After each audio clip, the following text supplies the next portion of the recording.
Queridos irmãos e irmãs, estamos neste domingo com o mistério da transfiguração. Jesus mostra todo o seu esplendor e toda a sua glória no alto do Monte Tabor. Assim como ele convidou Pedro, João e Tiago para subirem com ele em oração, ele convida a cada um de nós. Ele convida você, nesta manhã, a se colocar em oração, a se colocar em adoração. E eu quero acolher com o coração cheio de alegria a tantas pessoas que certamente estão conosco hoje pela primeira vez. Você aceitou o convite, você subiu o monte, você está aberto à oração, à adoração, à escuta da palavra. Jesus se transfigura, mostrando toda a sua glória, todo o seu esplendor. E ele se prepara para a desfiguração no alto da cruz. A transfiguração, ela vem depois de um acontecimento e antes de outro. O acontecimento anterior é o anúncio da paixão, que deixou os discípulos tristes. Então Jesus se transfigura para mostrar: eu sou Deus, ninguém está tirando a minha vida, eu vou entregá-la. E a transfiguração vem antes de outro episódio decisivo na vida de Jesus, que é o Getsêmani. Hora que ele sua sangue, hora que o diabo volta a tentá-lo. Assim acontece na nossa vida, meus irmãos. Há momentos na nossa vida que nós seremos levados ao Getsêmani. Mas quando eu estou no Getsêmani, eu quero me lembrar das vezes que eu estive no alto do Tabor. Isso ajuda, isso consola, isso alivia. A transfiguração, esta mudança da figura de Jesus, de homem, Pedro, Tiago e João viram o próprio Deus. Luzes, roupas brancas, presença de Moisés, presença de Elias. Aperta o vermelho. Hoje, te lascar, hein?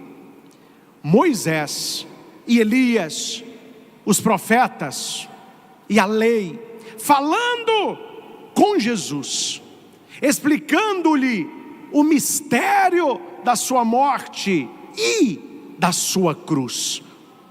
Tem que ser assim na nossa vida, meus irmãos, sendo na glória ou na dor, manter uma vida de oração, numa busca de santidade, levar as coisas de Deus a sério, porque Deus nos leva a sério. Porque quando eu estou no caminho de santidade, eu estou no caminho de transfiguração. Mas quando eu entro pelo caminho do pecado, eu estou no caminho de desfiguração. Eu vou perdendo a imagem de filho, de filha do Deus Altíssimo. E tudo é escolha, se eu vou descer para a desfiguração, ou se eu vou subir para a transfiguração. É escolha nossa, é escolha minha. Pedro, João e Tiago se deixaram conduzir para o alto do Tabor. Nós estamos nos deixando conduzir para onde? O seu filho, a sua filha, que fica agarrado no celular, TikTok, YouTube, seguindo aí influenciadores digitais, adolescentes, jovens, gente sem nada na cabeça. Esses influenciadores estão levando os seus filhos a subirem para a transfiguração, ou estão levando-os a descerem para a desfiguração? É preciso acompanhar, meus irmãos, quem o seu filho segue, porque a maneira como ele vai falar, o estilo do cabelo, o estilo da roupa, os valores deles, os lugares que eles querem ir, as coisas que eles pedem para vocês comprarem, tem muito a ver com esses tais influenciadores, que na maioria das vezes não buscam a santidade, mas buscam o prazer, não buscam a transfiguração, mas buscam a desfiguração. E nós vemos que quando Jesus se transfigura, uma nuvem misteriosa acampa naquele lugar. Pedro não pode ver nada, eles têm medo, mas ali não é um momento de medo, é um momento de glória. É Deus quem está ali, é o Pai que vai dizer: este é meu filho, escute a ele, escute a ele, escute a ele. Hoje, meus irmãos, nada mais polêmico que a Bíblia. A pessoa se da Bíblia em algum lugar é um pandemônio, é uma brigaiada, é cadeira que voa, é chute, rasteira, rabo de arraia, aquela soco na cara, porque a palavra de Deus hoje não está sendo escutada. O mundo tem outras palavras, mas Deus continua dizendo: este é meu filho, é para vocês escutarem a Ele. Vocês querem se transfigurar? É para escutarem a Ele.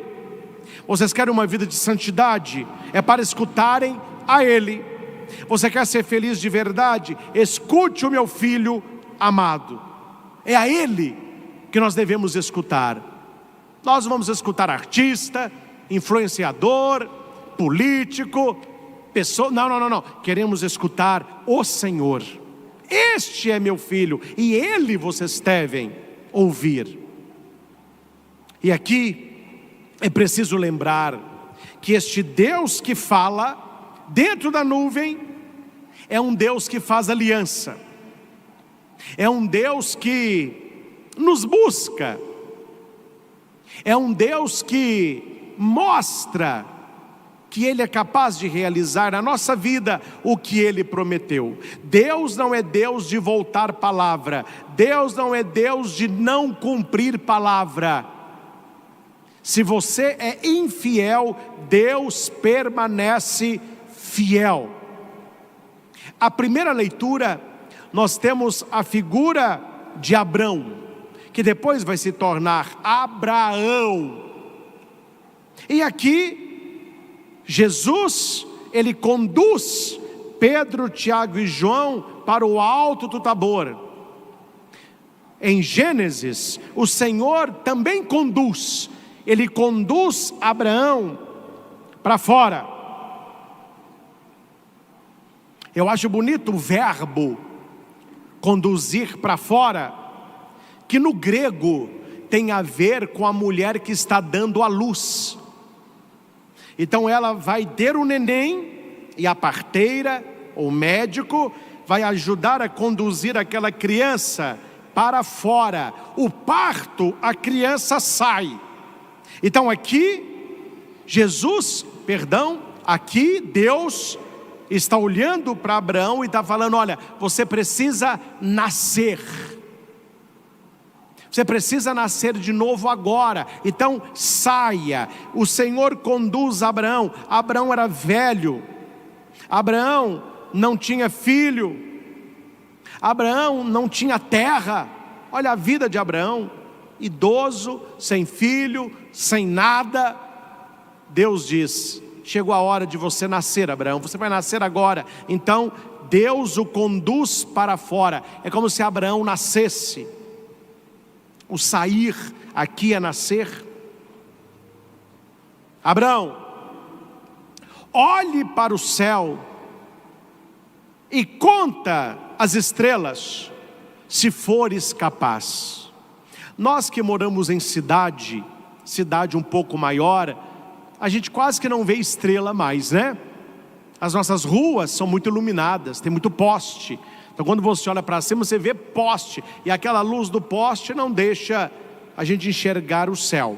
Claro, se você prestar atenção, você vê algumas estrelas maiores. Você vê o Cruzeiro do Sul, né? Três Marias, isso aí a gente vê com facilidade. Mas quando você está numa roça, num sítio, onde não tem luz nenhuma, quando você olha para o céu, meu Deus, é um manto estrelado, são centenas de milhares de estrelas.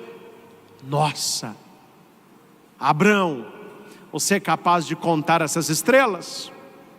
Assim será a tua descendência. Você não tem nenhum filho, tem, Abraão? Você é jovem? Você tem terra? Mas creia, você terá uma descendência mais numerosa que as estrelas do céu. Meu irmão, se coloque no lugar de Abraão. No caso aqui ainda, Abrão. Se coloque no lugar de Abrão.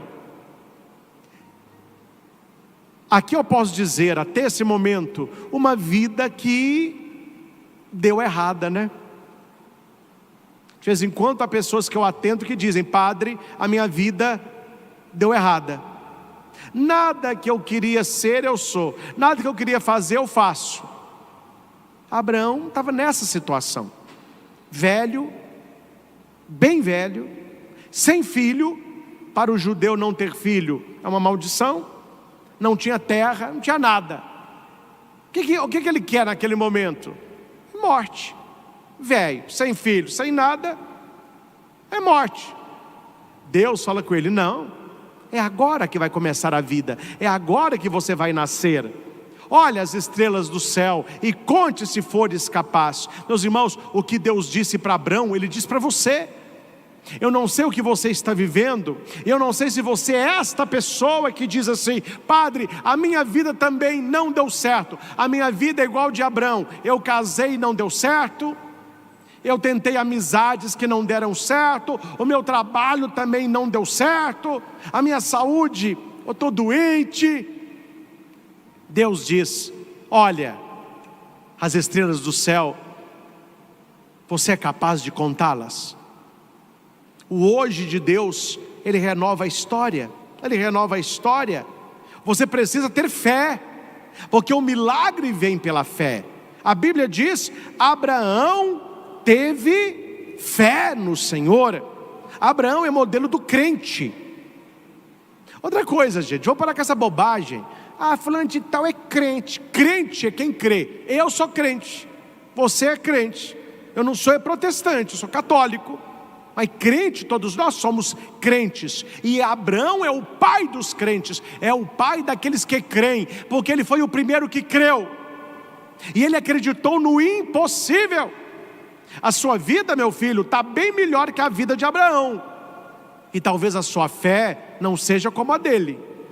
Abraão acreditou. Quando você acredita, o milagre acontece. Quando você tem fé, a nuvem desce, Deus se manifesta. Abraão teve fé no Senhor, que considerou isso como justiça. Ou seja, Deus deu crédito para Abraão.